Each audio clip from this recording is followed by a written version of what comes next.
You see this number? Mm-hmm. That's where they're at, baby. Yeah. Number place.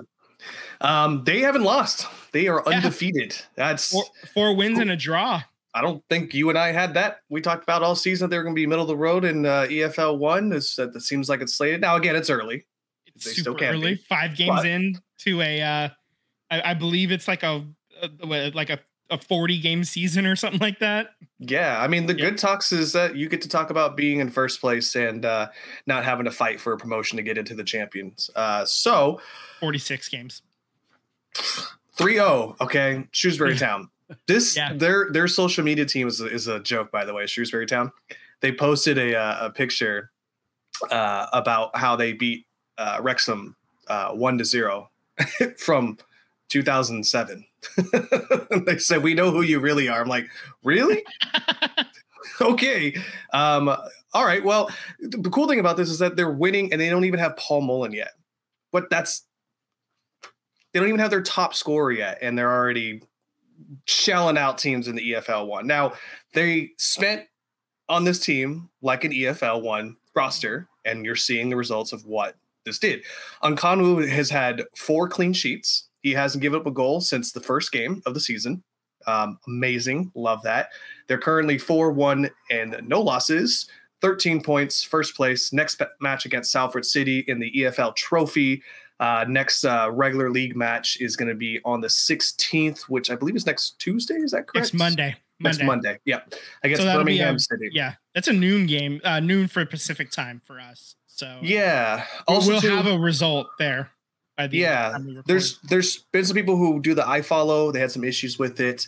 If you're stateside, you can catch it on CBS as a recap. You can also watch them on Paramount Plus if you have that subscription. So there is ways to watch these matches without having to deal with iFollow's lackluster of quality there. So excited, man. Early in the season, but hey, can't say anything better than being in first place, right? Yeah, better first than last right now, right?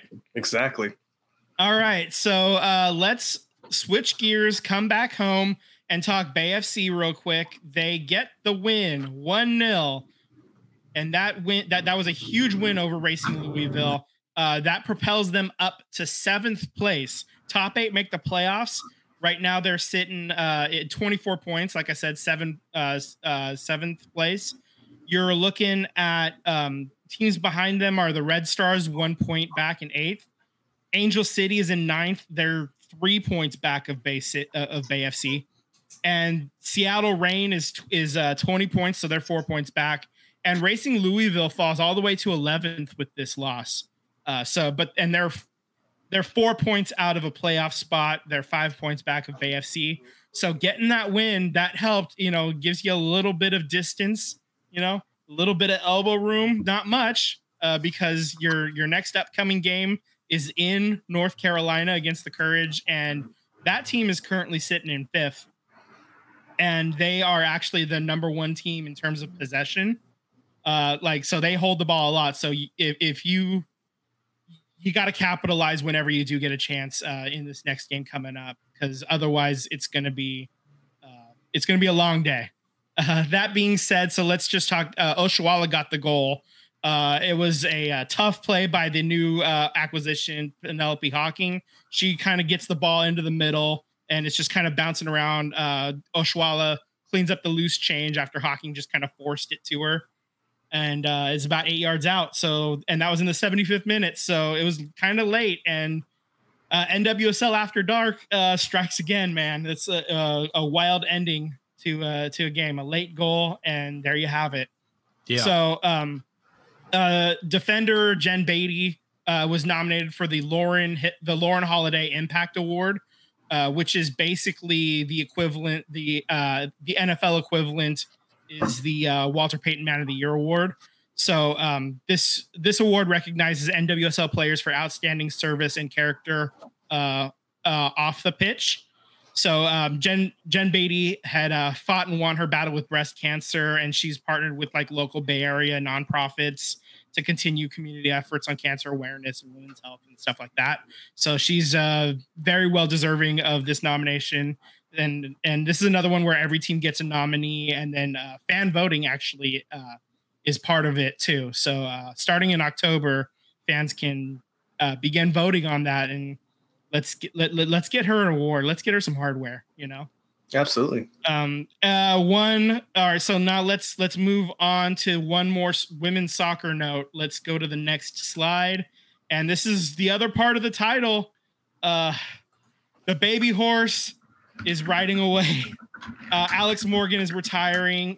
She played her last game on Sunday, which was her 150th NWSL game. She was subbed out in the 13th minute.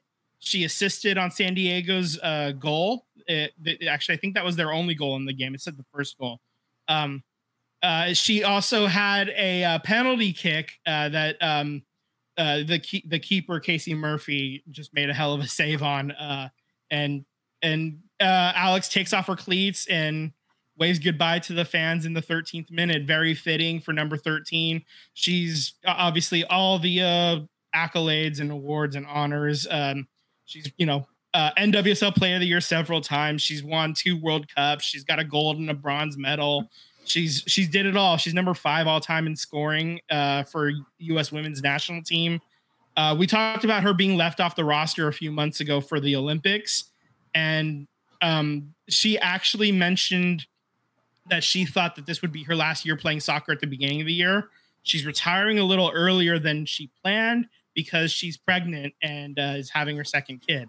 So she was going to probably be retiring anyway at the end of the year, but this sort of just accelerated it a little bit by a couple of months.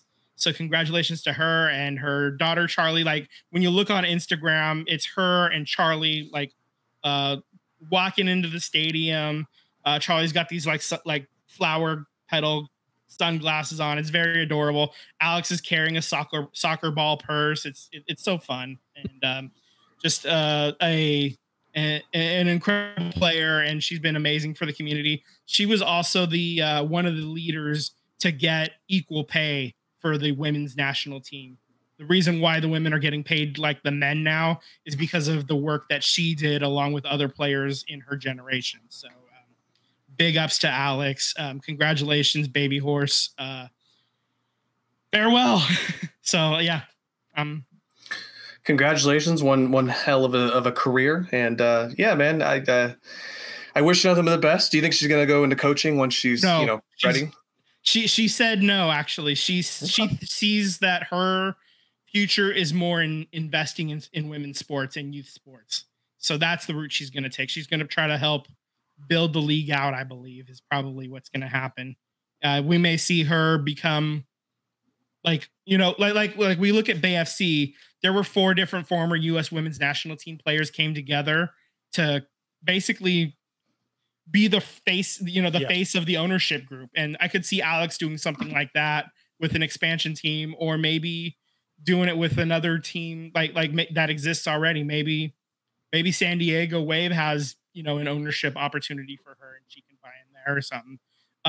Alex, between her endorsements and her very long playing career, she has a little bit more cash than the average NWSL player.